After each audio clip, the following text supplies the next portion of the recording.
Hello, chefs. Welcome to Chef's PSA Podcast. I'm your host, André Natera. On today's episode, we're going to talk all about ingredients. Stay tuned.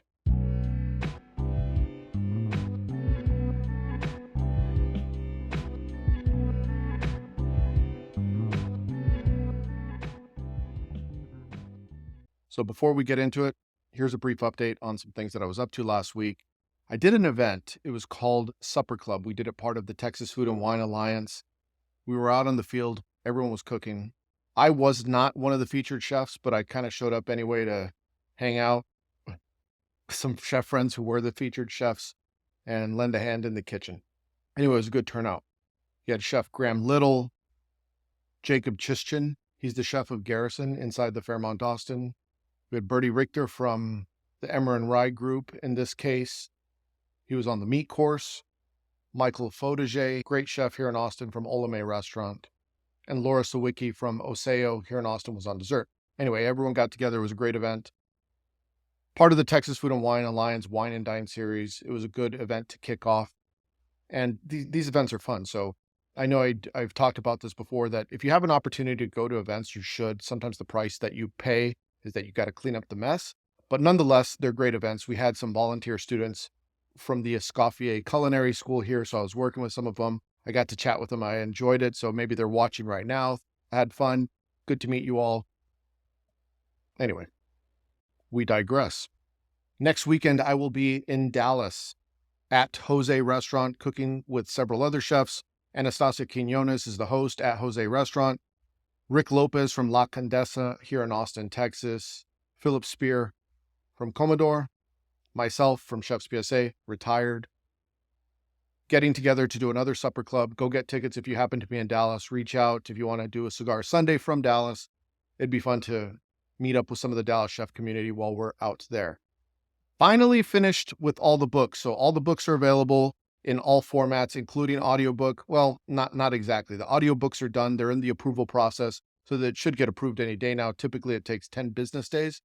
And one has actually taken almost 20 business days to get approved. It's the Kitchen Art of War, the audiobook. I had to redo that. I think I explained that in another episode.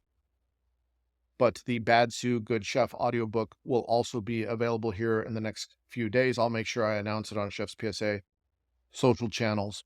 The audiobook is interesting. So I know I've talked about this a little bit before. The audiobook is a conversation between two chefs. So it's a mentor and a mentee.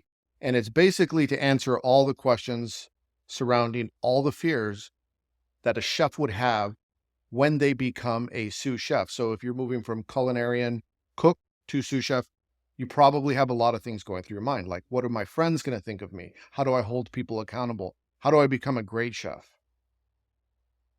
All these little doubts are going to creep in your mind. And this book is a conversation between a mentor and a new chef to teach them how to go from bad sous chef to good sous chef. Anyway, that's the, if you guys didn't get the title, that's the play on words there. But the interesting thing about the audiobook is, the narrator had fun with the voice characters, and it sounds like Teenage Mutant Ninja Turtles, like Master Splinter talking with, a young Ninja Turtle apprentice. Anyway, it's fun. I enjoyed it. I think it's entertaining. It's going to probably be one of the more entertaining audiobooks that I've done. Like I said, this book is in the most different style from the other books in the Chef's PSA series. A lot of people have told me they really enjoyed it. People have told me they've cried after completing this book. This is the only book that I've made people cry in. So that's like the true test. If it pulled your heartstrings and it made you cry, then it was a good book. Anyway, I don't want to give away the book. You should go get it. I talked about this last week. My website went down and I had to rebuild it. So chefspsa.com is redesigned, brand new. I organized it so it's much more easy to navigate. There's the homepage, which kind of tells you everything that I do. The podcast page, which obviously is about podcasting, there's a page just dedicated to the books that I've written, including the ebooks that are available for free on Gumroad. You should go get those. They're free. Go get them. Why wouldn't you? And then a mentoring page for people that keep asking me about the mentorship program. I am on a wait for people that are interested in mentoring. I've taken on a little bit too many mentees, so there is a little bit of a waiting list. But for those of you that are interested in the mentorship program, you could email me on the website, and you could get added to the waiting list if you are interested. On to today's subject, ingredients. Now, I got to tell you, when it comes to ingredients, I've done a couple of chef's PSAs on this, and I'm just kind of sticking my toe in the water, but I'm not sure if it's really making sense and resonating with everyone. Now, for the most part, on chef's PSA, I usually cover the do's and don'ts, good habits, leadership, best practices in the kitchen, but I don't often talk about cooking specifically, just because it's difficult to articulate food thoughts for people to learn without actually seeing it. And quite honestly, I'm not really going to get into cooking videos because it's a big upfront investment for what, like 400 people to watch it. I'm all right. You all can watch someone else teach you how to clean an artichoke. But the point being is that there's a couple of PSAs that I've done. One, and that is, if you want to be a better chef, use better ingredients. You instantly transform your food and take it to the next level if you're using better ingredients. Now, this is something that's highly misunderstood with a lot of cooks because they think when you get the ingredients, you have to do more to them for them to shine. And the reality is you probably need to do less to really good ingredients, and you need to do more to ingredients that are not that good. When a tomato is absolutely perfect, in season, ripe, you could probably just drizzle it with a little bit of olive oil and some good salt, and it's going to be amazing. When the tomato is out of season, it's a little underripe, you bought it in bulk, you probably have to do a lot more to that tomato to make it taste good, right? A lot of people say, oh, these tomatoes suck. Or maybe they don't like this specific dish. It has usually to do with the ingredients.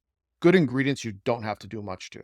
Another thing that I've talked about is if you want to understand food better, plant a garden. Now, I used to have a garden and it was on the rooftop. And we used to plant all sorts of things. So herbs, strawberries, tomatoes, squashes, cruciferous vegetables. I had a couple of trees. I had a bay leaf tree, I had a fig tree, I had mustard growing. Anyway, what you start to understand when you grow food is that you understand when it's ripe, when it's underripe, when it's perfectly unripe. You understand that things sometimes have multiple seasons. So maybe they bloom once and then they go away and they produce fruit and then they produce fruit again. I learned that about a fig tree. So I had figs in the spring and then I had figs in the late summer. And I thought that was interesting. I didn't realize figs did that twice. When I grew watermelon, for example, everyone thinks of watermelon as a summer fruit. When I grew watermelon, late September, it was absolutely perfect. But it was short-lived. It was only for like 30 days that the watermelon was good. And then after that, it wasn't so good. Seeing herbs when they go to bloom and knowing that you got to manicure them and take care of them, and there's a certain way to cut your herbs. Understanding when several groups of fruit and vegetables come in season together, that you probably want to group those together. You could learn a lot about just paying attention to nature. And I could really geek out on this and get into it, but like, I used to have thoughts like, okay, you should pair things together with how they grow together. So if all things grow on vines, then they probably taste good. And then you could look at like inverse colors. So something red might pair well with something green. So classic example is basil and tomatoes, right? Both of them are extremely beautiful in the summer, hence why it is a classic pairing. You look at something like sushi. Fish are underwater. Typically, they're the third stage of sunlight. Same thing with the seaweed, the nori that goes with it, third stage of sunlight. You pair that with wasabi, a rhizome, grows in the dark, underground, third stage of sunlight. You pair those together and you have a classic combination. So when you start to pay attention how people put together food and flavors that work together, you start to see the combinations and your mind really starts to run with them. Your creativity, you'll understand, as they say, when it grows together, it goes together, things that are in season go together, etc. But a lot of chefs discount the fact that having good ingredients is like a superpower. When I was in California, one of my very first trips, I was in San Francisco and we were at the farmer's market. I'll never forget this because I was coming from Texas, moving to California, and we're walking down the farmer's market and there's this farmer selling grapes. And one of my chef friends that I was with went and tried the grape, but the person was like, do you want to try grapes? I was like, I'm all right. I've had grapes before. So my friend tried the grape, to placate them, whatever. And my friend was like, "You need to try this grape." And I'm like, "I'm okay. I've had a grape before." And he's like, "Nope, you really need to try this grape." I was like, "Nah, I'm all right." He was like, "Just try the grape." Fine. So I tried the grape and I was like, "Oh shit, that's a really good grape." And I'll never forget because it was like a grape times 10. It was almost like grape bubblegum. I couldn't explain it. It was like, it was a grape that tasted like what you imagine a grape should taste like, but not what grapes usually taste like. And it piqued my interest. So then I started really trying the food and there at the farmer's market. And what you discovered was that what they were selling had a completely different flavor profile than what I was used to. So then when I became a chef in California, I remember we were getting produce deliveries and I was talking to my sous chef at the time, and he was really upset at the quality of yellow squash that we had received. And he was like, "Oh, these are crap. I'm going to send them back." And I remember looking at the squash and I was like, "These might be the most beautiful squash I've ever seen." He's like, "No, these are shit. These are like number twos over here." Now, what was a number two would have been like a number one plus plus where I was coming from. And it was like one of these moments, like you really saw how the quality of ingredients made such a big difference. And this was like a pivotal learning point. Like every now and again, people talk about growth spurts that they have in their career. This was a growth spurt that I had in my career to really appreciate ingredients and understand there's levels to this game when it comes to good quality ingredients. And farmers and artisans that can create exceptional products, really, you can't compete with them. So an argument could be made by a chef that says, I can reduce my labor cost by having better ingredients because it requires less manipulation to get to the end product. All these things are very important when it comes to creating delicious food.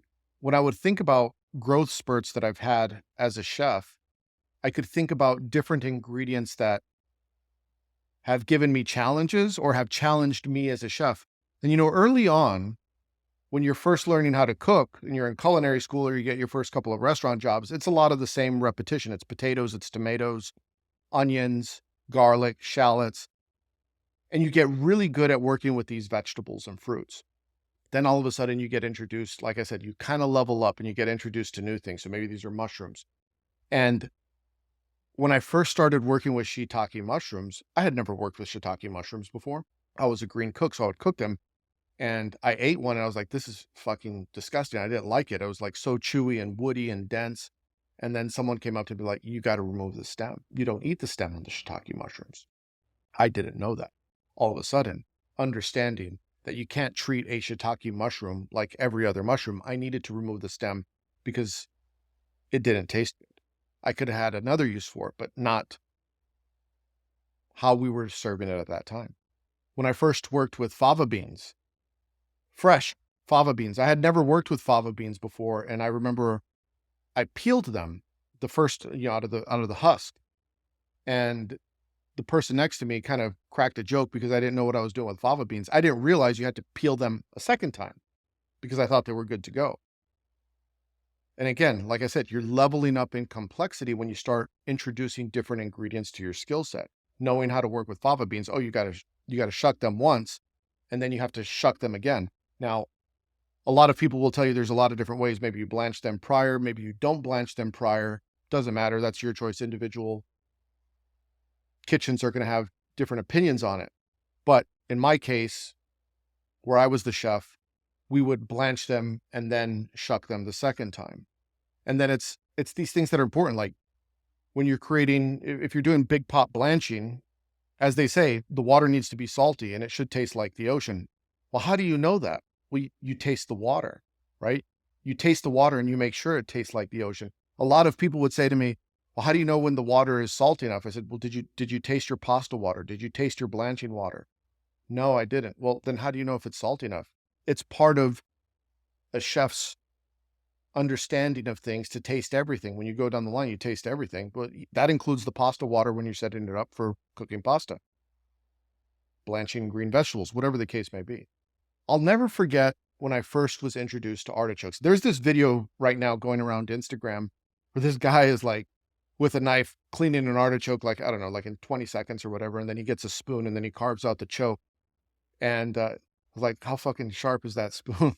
He just pulls it out like butter or how soft is the artichoke, one way or the other. Anyway, he just does like a pristine job with the artichoke. And artichokes is one of those ingredients that trips a lot of chefs up because you don't work with it. You go through your career and you may have only worked with artichokes out of a can. And then all of a sudden someone gives you a fresh artichoke and you're like, what the hell is this thing? And it's so large and it's thorny. And then you start cleaning. It's like, what? What's going on here? There's a lot of different ways to do it. And then it starts oxidizing.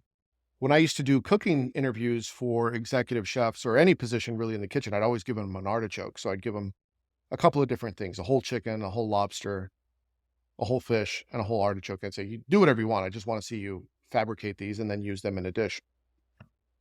And the artichoke was usually the one that would throw everyone off. And I'm talking about like executive chefs, chef de cuisines. It didn't matter what position you were in. The artichoke was always the Achilles heel for most chefs. I've had chefs be like, oh, sometimes I would give them like a commis helper and they would like give their artichoke to the commis, like, hey, can you do this? Because I'm really busy. It's like, it's not that they're busy. They don't know how to clean an artichoke. I had one chef one time, executive chef tasting candidate. I won't say who. Honestly, I don't even remember the guy's name, so I guess it doesn't matter.